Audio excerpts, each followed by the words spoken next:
Hey guys, this is Joe with another video, and I am back. It has been a very long time since I posted any videos, and some changes behind me. I want to talk about that, but it's probably been a year or longer since I've posted anything, and over the last couple of months, some major changes have gone on. And I've made a really hard decision. Well, not so much hard, but big time decision as far as our hobby goes. And I'm switching from O-Gauge to HL. Hear me out, okay? Just hear me out. Don't stop the video, just hear me out. I have not given up O-Gauge, okay? It is still one of my favorite scales to work in. I like it. I like the toy train aspect of it. I think I mentioned on one of my other videos. I'm a toy train operator. I mean, I was. Still am. I still consider myself a toy train operator, which is one of the things I liked about O-Gauge. Sometimes you could still get that element of a toy in it, especially with the operating accessory. Just, you know, I was a big fan of all kinds of operating accessories, but some strange things happened over the last year. Nothing, as far as my hobby goes, some strange things have happened. I decided that I wanted to try and do something a little different. I wanted to do something that I just couldn't accomplish in O-Gauge. I wanted to do mountains. I wanted to do lots of buildings. And I just didn't have the room for it. So I had fooled around with HO a few years back, quite a few years back, probably 10 years ago or so. I had fooled around with HO, and I wasn't into it. I couldn't get into it. I went with the DCC. I mean, I went with DCC with HO back a while back. Quickly got back into O-Gauge. Now I'm still into it. I've carefully packed away all my O-Gauge stuff, okay? Some of it I did let go of, but 90% of it I still have, okay? I will probably do some type of O-Gauge Christmas tree layout thing, maybe on a 4x4 or a 4x6 or something like that. But around the same time I started discovering, I knew this, I took a look at the MTH. Now I'm sticking with MTH, and I'll explain why. MTH got into the HO market. They're getting into the O-Gauge market now. I'm sorry, the S-Gauge market, the American Flyer scale. So I wanted to give this a try, and it's my understanding when I first started looking into this that when MTH entered the HO scale market, they decided to support their HO locomotives with their DCS system. Basically, you're running HO with the DCS pretty much the same way you're running O-Gauge. A lot of the same features, things like that. I fooled around with it quite a bit. Actually, picked up one of the engines. I do have an MTH HO. Now, here's the thing. The MTH DCS system will run the MTH HO Proto 3 locomotives. Okay? It will not run the DCC locomotives by some of the other manufacturers. So when I made this, another decision I had to make is, if I decided to switch to HO, do I want to stick with MTH? And I think I do. I mean, I don't have a problem. Their stuff is fantastic. It's getting very good reviews. You know, like the locomotive I picked up I was looking at some really good reviews on it. I'm recording this video. It is mid-June right now, and I'm trying to track down one of their HO GG1s. Depending on the price, I may pick one of those up. Their sets have gotten very good reviews. But if I could not use my DCS system that I was using for O-Gauge, if I could not use that for HO, I probably wouldn't be doing this. But since MTH decided to support their locomotives with the DCS system, you know, it's pretty much the same thing. You put the engine on the tracks, it programs itself, and you're ready to go. I mean, I tried it a couple of times. Now, here's the thing. That DCS system, like I said, won't run anything else by the other manufacturers because they use DCC, okay? Digital Command Control. But you can run the MTH stuff on the other manufacturers' DCC systems. And I think, if I'm not mistaken, MTH has even started releasing their engines, releasing their locomotives with the Proto 3, and then it comes plain Jane, no lights, no sounds, no nothing like that. But I think it also comes with the plugs to put the actual decoders in for whatever your system you're running. I don't know. I really haven't looked too much into that because I am going to stick with MTH locomotives on this layout. So that was one thing. Okay, that's the second thing. Like I said, the first thing was I really wanted to get into more of landscaping and stuff like that. I didn't have the room for it. The control system I can still use because I'm really a big fan of MTH's DCS system with the O-Gauge stuff. I remember, if you see my videos, I had the DCS Commander, you know. I had getting rid of that. I almost wish I didn't get rid of that, but when I had the chance to get the DCS system, I didn't really see a need for that thing. Wasn't planning on switching to HO back then, though. And another thing is I got a really good deal on something. Woodland Scenics offers layout kits. One of the layout kits is called the River Pass. It comes in 3 stages: the subterranean, the terrain, which is the plaster cloth and the newspapers and all, and then the scenery stuff. And it's a really good layout. It's gotten really good reviews. Woodland Scenics makes quality stuff. And another layout kit they have is called the Grand Valley. Now that's the one that I'm going with. And it comes with this big enormous box, and I'm going to be posting a video on it because I do have it. It comes in this big enormous box, and it's everything. It's everything. The subterranean system, all the plaster cloth and hydrocal you need, everything. It comes with hydrocal. This is hydrocal right here.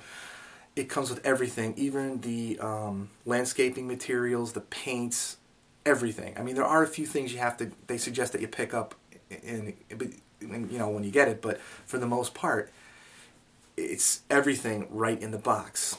And I got a really, really good deal on the Grand Valley set. So I decided if I could do that and, you know, still use my DCS system, get into the HO,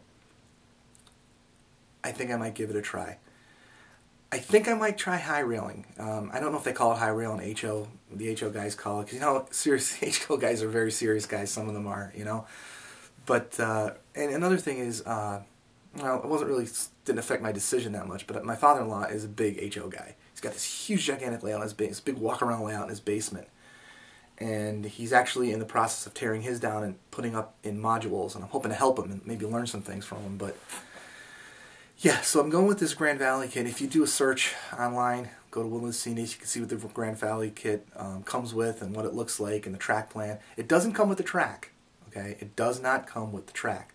But Atlas, in conjunction with Woodland Scenics, makes a track pack. So it's all the track you need, and I got that too. So, and it's the Code 83 track. And we'll be talking about that, and I'll explain that. I'm going to talk about all this stuff in later videos because I want to explain to you what I'm planning on doing.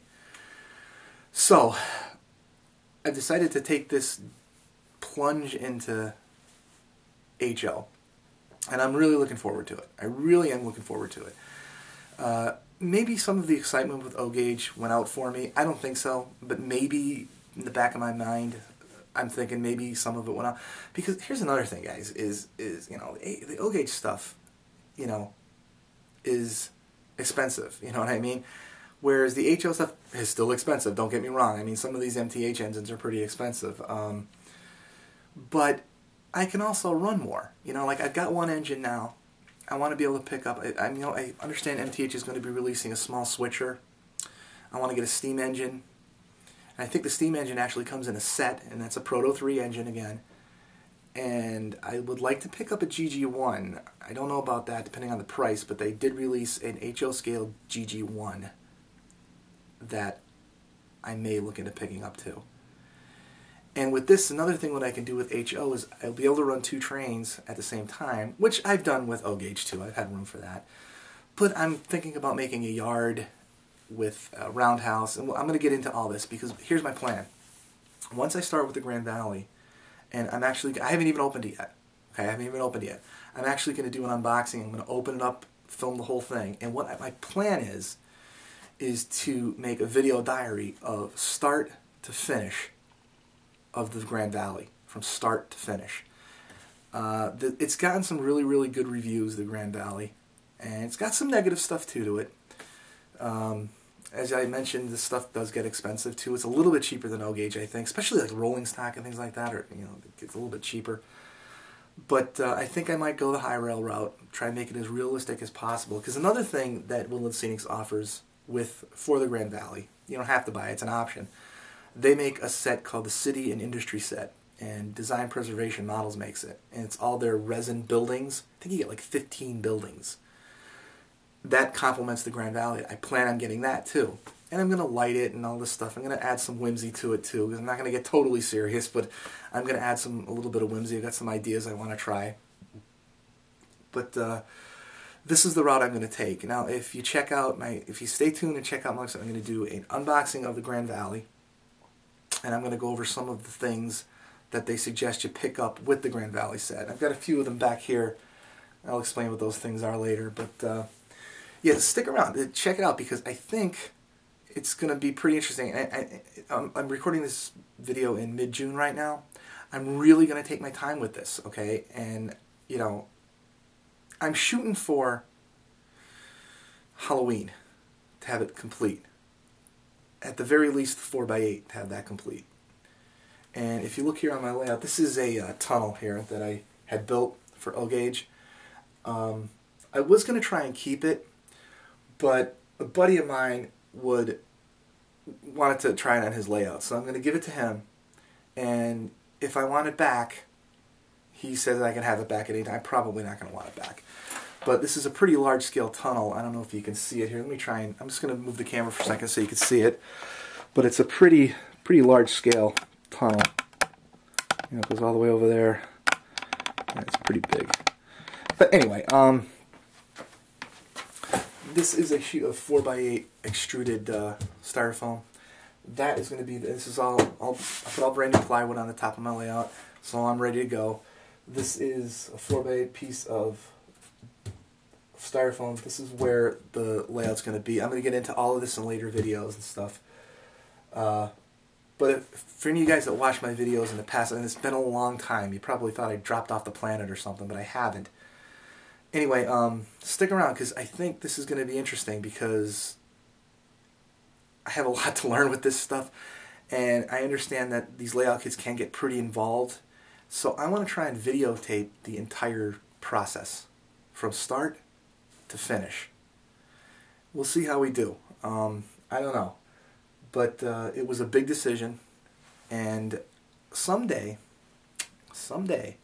I hope to be able to have possibly both. An O-Gauge layout down here in my basement, maybe upstairs in one of our rooms upstairs, and an HO layout.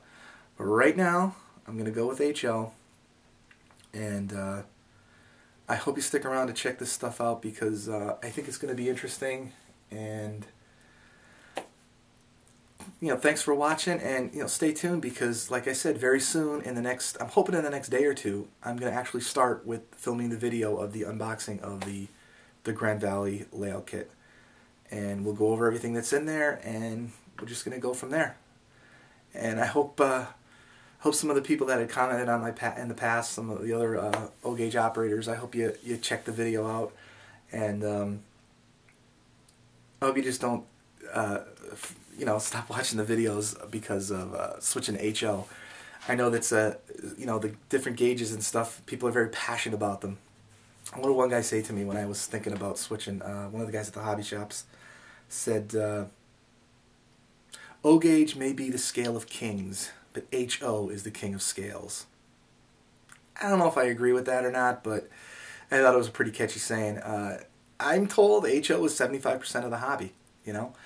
And future plans, I have room for stuff, like I had mentioned before. I didn't mention this, but I'm thinking about putting, like, over on that end of the layout there, I've got about, I don't know, a couple of feet on this end here, and maybe a foot over there.